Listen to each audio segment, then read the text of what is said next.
Moon's forbidden history. We live in interesting times. We all share a common interest in our countries and our world.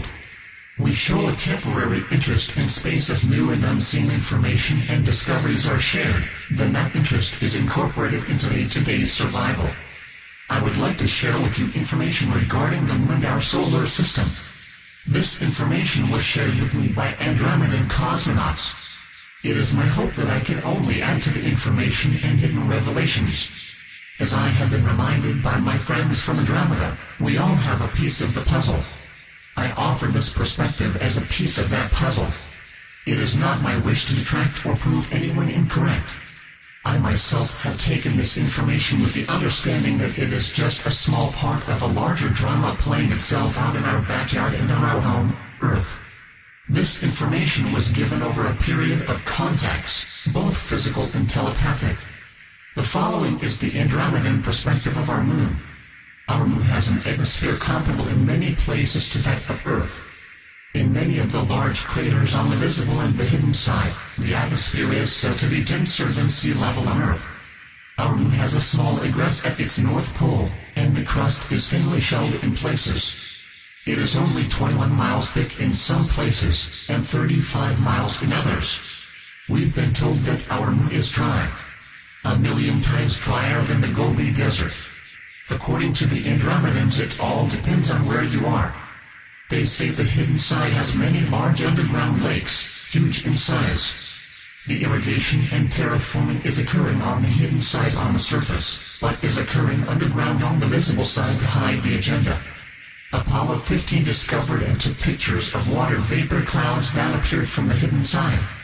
This would be most odd and unusual if the Moon really didn't have much of an atmosphere, as we've been told, because clouds would be impossible. The age of the Moon soil is 6.2 billion years old, and has compound and chemicals not found on Earth. In fact, there are many chemical compounds that were discovered, but withheld from the public. There are many more we've yet to discover because our science is not advanced enough yet. The lunar soil did not come from the rock that makes up its mountains and craters. This is known to some lunar scientists. However, it's not spoken about, but in whispers. So, where did the soil come from? The Andromedans say the soil and many of the rocks come from Ursa Minor. The location is a solar system named in the Orion tongue Chowta. This is a binary sun system. We have many similarities in our system as well. Chowta is a very large system, holding 21 planets and 47 moons. Our Moon is said to have been made around the 17th planet in the system. Portions of the Moon's crust is radioactive. Apollo 15 discovered this, especially near the Apennine Mountains. Why were the readings so hot?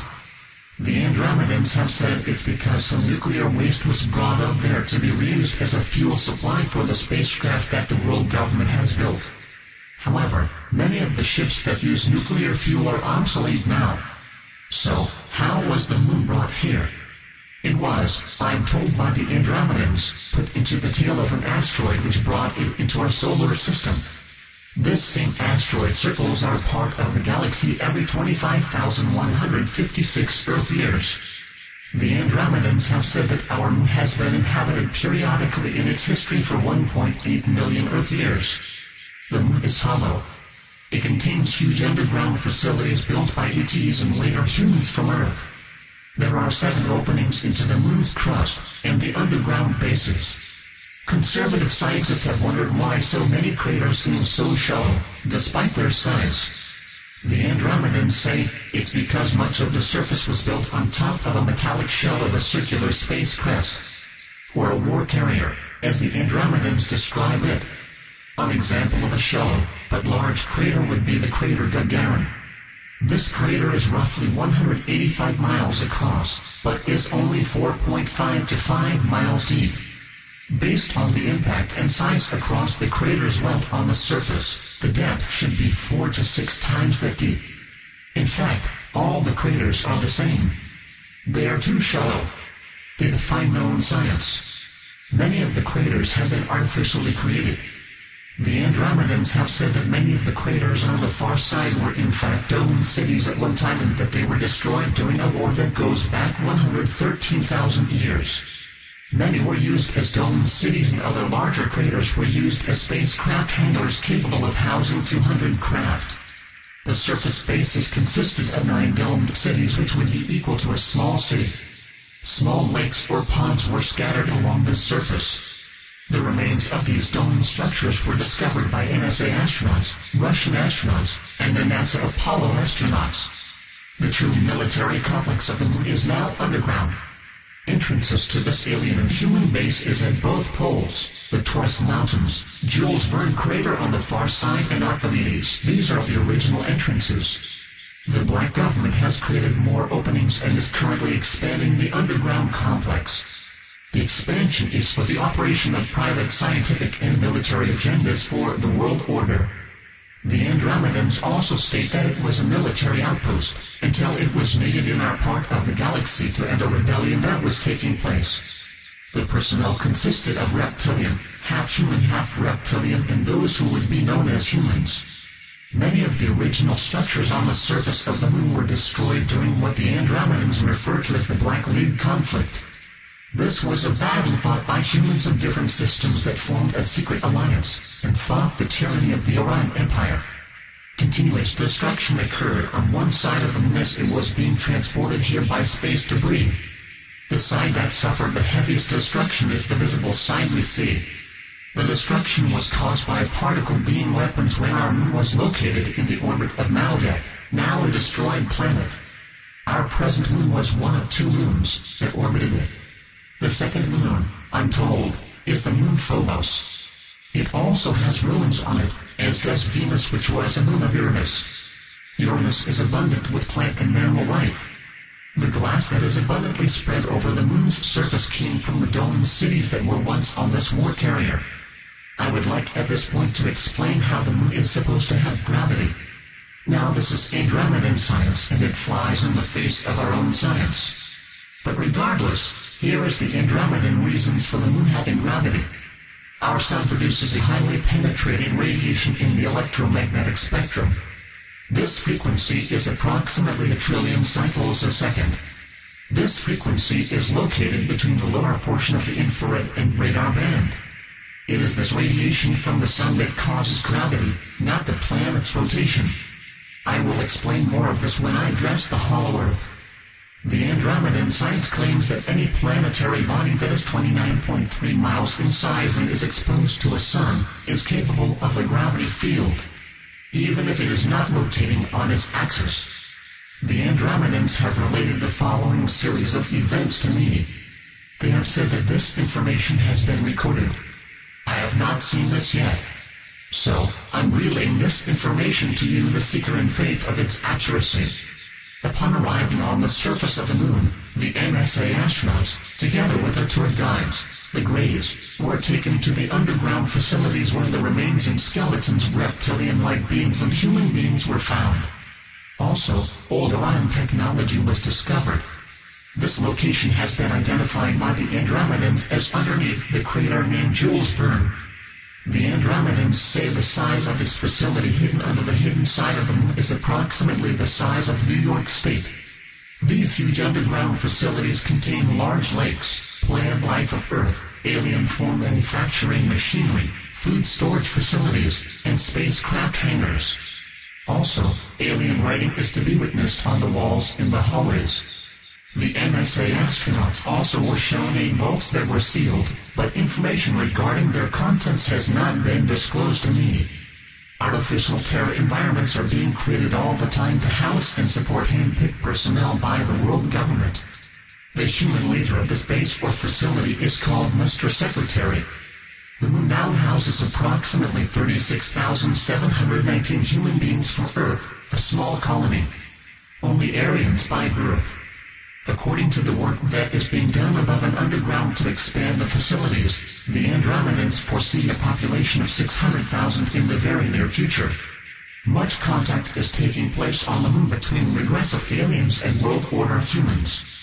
Currently, the World Order has 53 Earth-built UFO-type spacecraft on the Moon. Also, other weapons being built on the Moon are particle beam weapons, lasers, nuclear bomb satellites, and antimatter weapon systems. Anti-gravity anomalies on Earth were used to send equipment and hardware to the Moon. Pine Gap, Australia and Diego Garcia Island in the Indian Ocean were the primary launching areas. Also, Siberia in Russia is another location.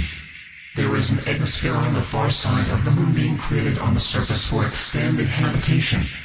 There is also water, lakes, and vegetation. They are literally turning it into a habitable colony. From there, the world government decided to go to Mars in March of 1959. This ultra-secret space program was developed and launched largely from the Soviet Union, simply because of its natural resources and size. They could virtually do everything in secret. Upon first arriving on the Moon, the World Order astronauts, with help from the Greys, reopened the ancient underground facility. We've had a working colony on the Moon since 1961 according to the Andromedans. When the Apollo astronauts landed on the Moon, the World Order had been there for some time. This knowledge and technology was with help from the lower levels of NASA and our military. NASA has been used as a blind to keep the people from truly knowing what was going on over there. The astronauts were silenced under the threats and they remain so today. I would like at this point to share some old history or events that the Andromedans say is important. I have not been able to find any information about these events. However, because the Andromedans specifically brought it up, I am going to share it. In 1953, Earth satellites and radar showed large objects coming towards Earth. These were gray motherships. These time-traveling spacecraft were the same craft seen near Venus in 1787, 1788, and 1789. In the year 1645, a large moon seen near Venus was seen coming and going 4 times. This was a mothership from Series B in November of 1844. The large craft seen illuminating part of Mars was an Orion mothership. The same craft illuminated Mercury in 1799. The same craft, which is spherical, crossed the Sun on March 26, 1859.